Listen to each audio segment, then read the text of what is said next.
Gumball 3000 for PS2. Vroom, vroom. Gumball 3000 is a 2002 racing game released only for the PS2. It was published by C Games and developed by Climax Solent. Gumball 3000 is based on the Rich Wankers convention known as the Gumball Rally, where each year since 1999, a bunch of millionaires, who all achieve their capital whilst staying within the boundaries of international law, I am sure, pay hundreds of thousands of pounds for the right to say that they have left a piece of their stomach lining within every country in Western Europe and did it all within 1 month. This gameplay synopsis from Moby Games is just too fucking long. I appreciate the effort, but come on, my anonymous dude, this is a bit much. I mean, yes, Gumball 3000 is surprisingly rich in content for a licensed game, but so is TikTok, and that is shit. Also, sorry to be that guy, but the description is somewhat misleading also. It lists Gumball Gallery as a mode, and therefore it suggests it to be another kind of race, but it's not. It is just a picture gallery of passes for the United Kingdom underwear models and possibly porn stars. I don't know for sure. The game doesn't fucking bother to list the names of the models anywhere in the credits. Nothing new there. How do you unlock these very underwhelming pictures of maybe one-time page 3 models? You know, back when Rupert Murdoch was still allowed to sell softcore pornography to children.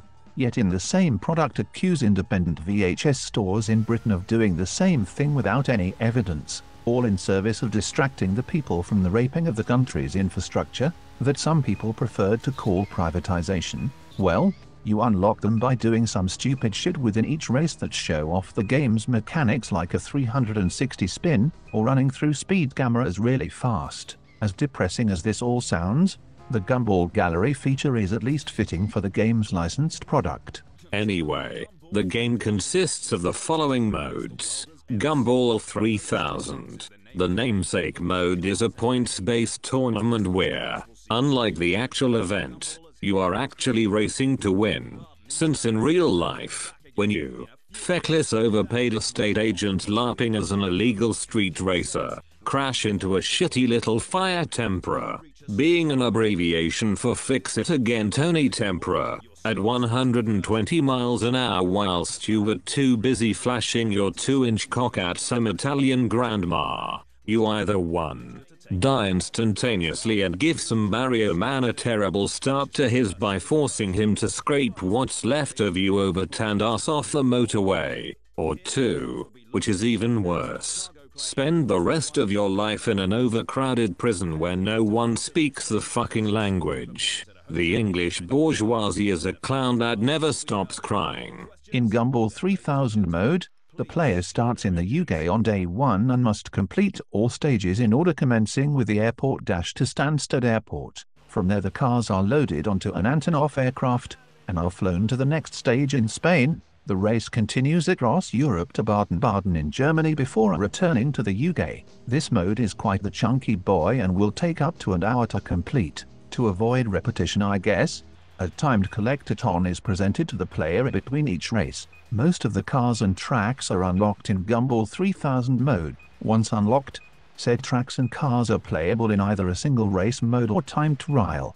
Another large mode for your britches is called Gumball King, a rather confusing affair, where the player and other NPCs divide the game's 21 vehicles amongst them, that's 7 each, and they then compete over 7 races, so there is an element of strategy, believe it or not, when it comes to this one. For instance, if you start out using all of the supercars in the early races, it may come back to bite you in the ass in the later, more difficult tracks, when you're only able to use the slower cars. The last mode to talk about is Gumball Squad, which strictly follows the Chase HQ formula of playing as policeman and crashing into bad guys until he stops. Great times, reminding me of when cops used to be heroes of the community and not the club-wielding bloodthirsty gorillas I now see on a daily basis on Elon Musk's porn website called X. Gumball 3000 has a special place in our human caravan, Sugar Daddy's heart,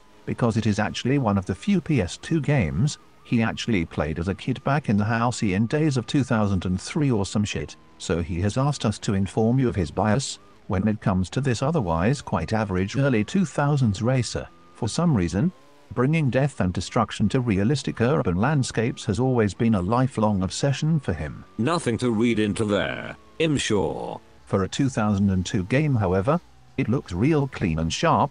To the best of my knowledge, the frame rate is a consistently smooth 30 frames per second as well. Yes, Gumball 3000 holds up surprisingly well in the graphics department. But games are not made to be just fucking looked at, they're meant to be played. How does Gumball 3000 play is indeed the burning question.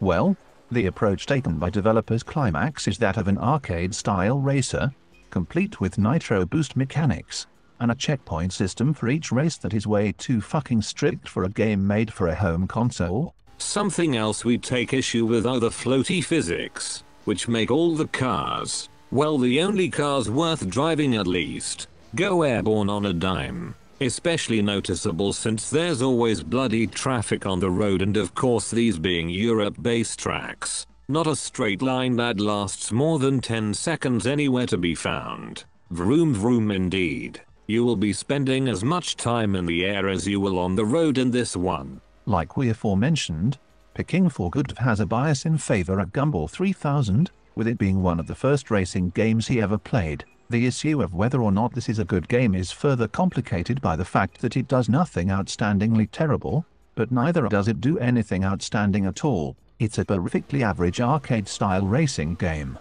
There's no real value in playing Gumball 3000 now aside from it being a street racing game made before Need for Speed Most Wanted, the game that, along with Test Drive Unlimited, defined how this niche of racing games should look and play. The only other novelty being that it is the only video game that features the Gumball 3000 license. There is some gameplay footage out there on YouTube proclaiming to be a new Gumball 3000 game coming soon, but who knows? For the foreseeable future, this may be the only Gumball 3000 game out there, and if a racing game that plays like the first Burnout with the crash camera removed, then Gumball 3000 is the game for you. A perfectly serviceable arcade racer where opponents yell such working class colorage like tosser and wanker as they pass you by. I guess there are worse racing games on the PS2.